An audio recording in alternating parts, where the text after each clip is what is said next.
20 ans. C'est le temps que j'ai consacré à Salvatore Bianchi, en lui donnant chaque once de ma sueur, de mon sang, de ma vie. Je l'ai aidé à construire cet restaurant à partir de rien. Et à 55 ans, il m'a jeté comme une ordure d'hier. Mais ce que j'ai trouvé dans un compte d'épargne d'enfance oublié n'a pas seulement modifié le solde de ma banque. Cela a révélé un secret vieux de 40 ans que mes parents ont emporté dans leur tombe. Je m'appelle Denis Farao. Jusqu'à il y a 3 mois, j'étais le directeur des opérations du Bianchi Restaurant Group, une chaîne de restaurants italiens à travers l'Ohio que j'ai aidé à transformer, d'une simple boutique à un empire de 7 établissements. Je connaissais chaque fournisseur, chaque recette, chaque violation du code de la santé que nous avons corrigé à 2 heures du matin. J'ai formé chaque gérant, résolu chaque crise, et quand les propres membres de la famille de Salvatore Bianchi lui ont volé, c'est moi qui me suis discrètement occupé de la situation pour lui éviter l'embarras. Je ne vous raconte pas cette histoire parce que je veux de la pitié. Je vous la raconte parce que parfois la vie vous botte tellement fort que vous pensez que vous ne vous relèverez jamais, et puis vous découvrez que vos parents avaient vu ça venir il y a 40 ans et avaient préparé un filet de sécurité dont vous ignoriez l'existence. Il s'agit de plus que de l'argent. Il s'agit de la façon dont 2 ouvriers d'usine de Cleveland ont compris quelque chose sur la valeur qu'un restaurateur millionnaire n'a jamais pu comprendre. Mon père, Eugène, est décédé en 2010. Il a travaillé 43 ans à l'usine Ford de Brook Park. N'a jamais manqué un jour, ne s'est jamais plaint. Ma mère, Dorothy, est décédée 5 ans plus tard. Elle assemblait des cartes de circuits imprimées chez Lincoln Electric, ses doigts agiles et précis même à 70 ans. Ils ont vécu dans la même maison de plein-pied de 3 chambres qu'ils ont achetée en 1978. Ils conduisaient des voitures d'occasion. Ils tondaient leur propre pelouse jusqu'au jour où ils n'ont plus pu le faire. Et apparemment, pendant qu'ils découpaient des coupons et profitaient des soldes, ils orchestraient aussi le plus grand tour de magie que j'ai jamais vu. Mais je m'emballe. Laissez-moi vous dire ce que ça fait de donner toute votre vie d'adulte au rêve de quelqu'un d'autre, pour s'entendre dire que vous êtes trop vieux pour être encore utile. Laissez-moi vous parler de la matinée où je suis entré dans une banque avec rien d'autre que du désespoir et où je suis ressorti en comprenant toute ma vie différemment. Plus important encore, laissez-moi vous dire pourquoi mes parents, qui n'ont jamais eu plus de $5000 sur leur compte courant à un moment donné, savaient quelque chose sur Warren Buffett qui sauverait un jour leur fils de la ruine complète. Ce n'est pas seulement mon histoire. C'est l'histoire de chaque personne à qui on a dit qu'elle était trop vieille pour être pertinente. C'est pour tous ceux qui se sont demandé si la loyauté avait encore un sens. Et c'est certainement pour tous ceux qui ont sous-estimé la sagesse de leurs parents parce qu'elle était enveloppée dans un sac en papier brun au lieu d'un diplôme de Harvard. Alors, laissez-moi vous ramener 3 mois en arrière, au bureau au mur en acajou où Salvatore Bianchi, l'homme qui m'appelait autrefois son office américain, m'a expliqué pourquoi 55 ans était apparemment la date d'expiration de mon utilité. Son propre fils, Rocco, était assis à côté de lui, 28 ans, les mains douces qui n'avaient jamais raclé de grill ou lavé de congélateur à minuit, me parlant de nouvelles directions et de perspectives nouvelles, tandis que je fixais la photo sur le bureau de S de l'ouverture de notre premier restaurant où je me tiens à côté de lui. Tous les 2 couverts de farine et riant parce que nous venions de survivre au rush du déjeuner infernal avec seulement 2 brûleurs fonctionnels.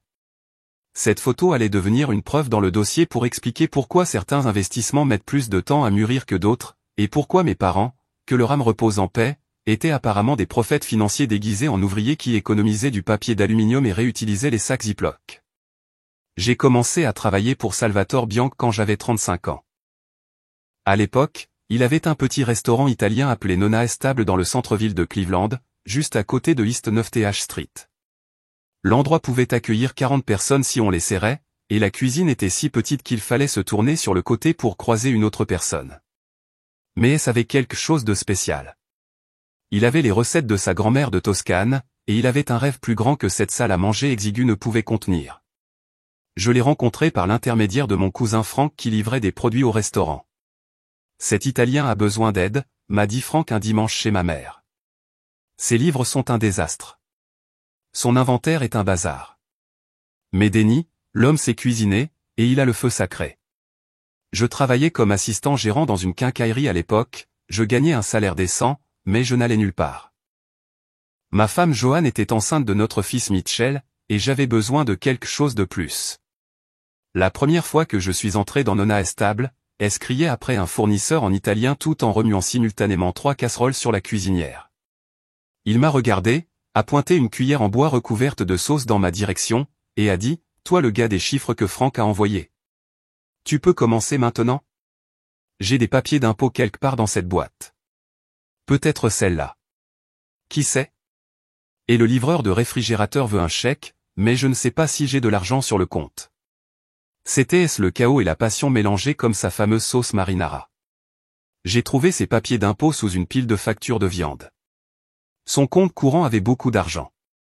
Il n'avait tout simplement pas enregistré de dépôt depuis 3 mois. À la fin de cette première journée, j'avais organisé son bureau désastreux, négocié un meilleur prix avec le livreur de réfrigérateur, et aidé à servir le dîner lorsque son serveur s'est absenté. Tu restes, a déclaré S à l'heure de la fermeture, en me tendant une assiette des meilleures lasagnes que j'ai jamais goûtées. Je te fais mon directeur des opérations. C'est quoi un directeur des opérations ? Je ne savais pas, mais tu gères tout ce qui n'est pas la cuisine, d'accord ?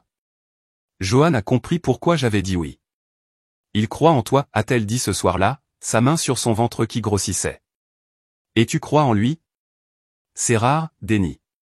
Pendant 20 ans, cette croyance a motivé tout ce que j'ai fait. Lorsqu'S a voulu ouvrir un deuxième établissement, j'ai trouvé la propriété, négocié le bail et supervisé la rénovation tout en continuant à gérer le restaurant d'origine. J'ai formé chaque serveur à savoir que Madame Henderson aimait son poulet parmigiana avec de la sauce supplémentaire sur le côté. Que Monsieur Petrowski était allergique à l'origan, que les Johnson fêtaient leur anniversaire tous les 15 mars avec une bouteille du même Chianti. Mon fils Mitchell a grandi en faisant ses devoirs dans les cabines de restaurant. Ma fille Renée a appris à compter en m'aidant à inventorier les petits pains. Joanne amenait les enfants dîner tous les vendredis et elle sortait de la cuisine, de la farine dans ses cheveux gris, et boum, ce sont mes petits-enfants américains. Mitchell, tu deviens grand comme un joueur de basketball. Renée, belle comme ta mère. L'entreprise s'est développée année après année. Le 3e restaurant a ouvert quand j'avais 42 ans. Les 4e et 5e sont arrivés ensemble quand j'avais 47 ans. À chaque fois, j'étais là, du plan à l'ouverture officielle, je savais quels entrepreneurs ne surfactureraient pas, quel équipement durerait, quel quartier adopterait un restaurant italien. J'ai créé les manuels de formation, les systèmes d'inventaire, les logiciels de planification qui permettaient à tout de fonctionner. Mais plus que des systèmes, j'ai géré les catastrophes humaines. Lorsque le neveu de Sal, Antonio, a commencé à écrémer la caisse enregistreuse au restaurant numéro 3, je l'ai attrapé et j'ai géré la situation discrètement. Lorsque le chef cuisinier du restaurant numéro 5 a fait une dépression et a disparu avec une semaine de viande, je suis entré dans la cuisine moi-même et j'ai cuisiné pendant 3 jours d'affilée jusqu'à ce que nous trouvions un remplaçant. Lorsque le beau-frère de S a essayé de le poursuivre en justice pour un affront imaginaire, c'est moi qui ai servi de médiateur à 2 heures du matin dans le salon de S. Denis, tu n'es pas seulement mon employé, disait S lors de nos séances de stratégie tardive. Tu es de la famille. Cet empire que nous construisons, c'est pour nous tous. Mes enfants, tes enfants, nous créons quelque chose qui dure. Je l'ai cru. Dieu m'aide. J'ai cru chaque mot. Quand mon père est mort et que j'ai eu besoin de 3 jours de congé pour les funérailles, S est venu à la cérémonie, s'est tenu à côté de moi à la tombe, et a dit, « Eugène a élevé un bon fils. Il serait fier de ce que tu as construit. » Quand ma mère est tombée malade 5 ans plus tard, S a envoyé de la nourriture à l'hospice tous les jours. La famille prend soin de la famille, a-t-il dit. À mon 55e anniversaire, nous avions 7 restaurants employant plus de 200 personnes. Je connaissais chacun de leurs noms, les noms de leurs enfants, leurs histoires. Je pensais que je construisais quelque chose de permanent, quelque chose qui comptait. Je pensais que la loyauté et le dévouement étaient synonymes de sécurité. Je me suis trompé sur S mais en fin de compte, je me suis aussi trompé sur mes parents, qui jouaient un jeu plus long que ce que nous pouvions voir. 3 semaines après mon 55e anniversaire, tout a changé. C'était un mardi matin de mars, anormalement froid, et je suis arrivé au restaurant phare à 7h30 comme toujours. J'étais en train de passer en revue les reçus de la nuit précédente quand la secrétaire de S, Marie, a appelé. Monsieur Bianc veut vous voir dans son bureau. Rocco sera là aussi. Rocco. Le plus jeune fils de S, fraîchement sorti de Wharton Business School, traînait dans les restaurants depuis 6 mois. Il portait des costumes à $1000 et transportait un porte-documents en cuir partout, prenant des notes sur sa tablette tout en regardant le reste d'entre nous travailler. Il n'avait jamais enroulé un seul couvert et des serviettes, n'était jamais resté après 9 heures du soir, n'avait jamais affronté un client en colère ou un congélateur cassé un samedi soir. Mais il avait des opinions sur tout. Je suis entré dans le bureau de S dans le nouveau bâtiment administratif que nous avions loué l'année précédente. S était assis derrière son immense bureau en chêne, celui que je l'avais aidé à choisir lors d'une vente de succession. Rocco était affalé dans le fauteuil en cuir à côté de lui, faisant défiler son téléphone. Les murs étaient couverts de photos des ouvertures de nos restaurants au fil des ans. Sur chacune d'elles, j'étais juste là, à côté de S. Denis, mon ami, a commencé S, et j'ai immédiatement su que quelque chose n'allait pas. En 20 ans, il ne m'avait jamais appelé ami avec ce ton particulier, comme s'il s'excusait pour quelque chose qui ne s'était pas encore produit. S'il te plaît, assieds-toi. Je me suis assis. Rocco a rangé son téléphone et a ouvert son porte-documents, en sortant une pile de papier avec des graphiques colorés. Monsieur Farao, j'ai mené une analyse approfondie de nos opérations, a-t-il commencé, ne laissant même pas son père parler. Nous devons discuter d'une restructuration. Restructuration? J'ai regardé S, mais il fixait ses mains. S, le mois dernier, tu m'as dit que les bénéfices avaient augmenté de 30%. Nous sommes sur le point d'ouvrir le numéro 8 à Westlake. Le modèle économique doit être mis à jour, a continué Rocco. Nous mettons en place des systèmes de commande numériques, des campagnes de marketing sur les médias sociaux, des partenariats avec des influenceurs. L'industrie de la restauration a évolué au-delà des structures de gestion traditionnelles. Je peux apprendre de nouveaux systèmes, ai-je dit, la bouche soudainement sèche. S, tu sais que je m'adapte toujours.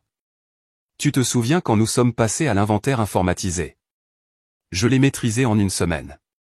S a finalement levé les yeux, et ses yeux étaient vides de la chaleur que je connaissais depuis 2 décennies. Denis, tu es trop vieux pour ce business maintenant. C'est jeune, il parle une langue différente. Instagram ceci, TikTok cela. Rocco comprend ce monde. Trop vieux. Les mots m'ont frappé comme de l'eau glacée. J'ai 55 ans, pas 75. Je travaille 70 heures par semaine. Mardi dernier, quand l'unité de réfrigération principale est tombée en panne à l'établissement 2, qui l'a réparée à minuit. Le mois dernier, quand l'inspecteur de la santé s'est présenté pour une inspection surprise à l'établissement 6, qui s'en est occupé? C'est exactement le problème, a interrompu Rocco. Nous n'avons plus besoin de quelqu'un qui répare des réfrigérateurs. Nous avons besoin de quelqu'un qui comprenne l'analyse des données, les taux de conversion, les mesures d'engagement numérique. Je me suis levé, les jambes tremblantes. J'ai créé les systèmes qui font fonctionner chacun de tes restaurants. J'ai formé chaque gérant. Quand les membres de ta propre famille t'ont volé, je t'ai protégé. Ne fais pas de théâtre, a dit S, en agitant la main avec dédain. C'est le business. Tu savais que ce jour viendrait. Vraiment? Quand tu m'as appelé famille? Quand tu t'es tenu aux funérailles de mon père? Quand tu as promis que nous construisions quelque chose ensemble? Rocco a fait glisser un papier sur le bureau. 2 semaines d'indemnité de départ pour chaque année de service. 40 semaines de salaire. C'est très généreux. J'ai regardé l'accord de licenciement, prenant effet immédiatement. Après 20 ans, je n'aurai même pas l'occasion de dire au revoir au personnel. Mes mains tremblaient en lisant la clause de non-concurrence m'empêchant de travailler dans un restaurant dans un rayon de 80 km pendant 2 ans. Tu me mets sur la liste noire dans la seule industrie que je connais, ai-je dit doucement. C'est la norme, a répondu Rocco. Signé ici et ici. J'ai regardé S une dernière fois. Tu m'as dit que j'étais comme un fils pour toi. Il a haussé les épaules, le geste si désinvolte qu'il ressemblait à de la violence. J'ai des fils. De vrais fils. Le business est le business, Denis. J'ai signé les papiers. Quel choix avais-je? 40 semaines de salaire semblaient être une fortune pendant 5 minutes jusqu'à ce que je me souvienne des frais de scolarité de Mitchell, des factures d'orthodontiste de René, de l'hypothèque qu'il restait encore 15 ans à payer. Je suis sorti de ce bureau avec un chèque qui durerait peut-être 6 mois si nous étions extrêmement prudents et un accord de non-concurrence qui me rendait inemployable dans le seul domaine où j'avais de l'expertise. Le gardien de sécurité, Tommy, que j'avais embauché 3 ans plus tôt, ne pouvait pas croiser mon regard pendant qu'il me regardait vider mon bureau. 20 ans tenaient dans une boîte en carton. En marchant vers ma voiture, j'ai vu Rocco à travers la fenêtre, déjà assis dans ce qui avait été mon bureau, les pieds sur mon bureau, parlant au téléphone et riant. Annoncer la nouvelle à Johan a été la chose la plus difficile que j'ai jamais faite.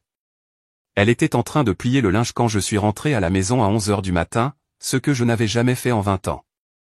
Elle a jeté un coup d'œil à mon visage et à la boîte en carton dans mes mains, et le panier de serviettes est tombé par terre. Il t'a viré, a-t-elle murmuré en s'affaissant sur le canapé. Est-ce t'a viré? Je me suis assis à côté d'elle et j'ai tout expliqué. La réunion, les graphiques de Rocco, la clause de non-concurrence qui m'interdisait essentiellement de travailler dans des restaurants. Joanne n'a pas pleuré au début. Elle a juste fixé le mur où nous avions accroché une photo de la fête du 65e anniversaire de S, celle où il avait son bras autour de moi, levant un verre au meilleur directeur des opérations de l'Ohio. On va trouver une solution, a-t-elle finalement dit, mais sa voix était creuse. Tu trouveras autre chose. Pendant 2 semaines, j'ai essayé. J'ai envoyé des dizaines de CV. Tous les emplois dans la restauration étaient interdits en raison de la non-concurrence. J'ai postulé à des postes de direction dans la vente au détail, la fabrication, la logistique. Les réponses étaient toutes des variations du même thème, nous avons décidé de choisir un candidat dont l'expérience correspond mieux à nos besoins. Traduction, quelqu'un de plus jeune. Un responsable du recrutement, plus honnête que les autres, m'a même dit la vérité lors d'un entretien téléphonique. Écoute, Denny, tu es clairement qualifié, mais honnêtement, mon patron n'embauchera personne de plus de 50 ans. Ils pensent qu'ils ne peuvent pas s'adapter à notre culture d'entreprise. Nos économies diminuaient plus vite que je ne l'imaginais. Mitchell a appelé de l'université, enthousiasmé par une opportunité de stage d'été qui l'obligeait à payer un logement à Chicago. 3 000 $ que nous n'avions pas. René avait besoin de nouveaux crampons de soccer et de ses frais de tournoi. La voiture a commencé à faire un bruit coûteux. Le chauffe-eau a complètement cédé.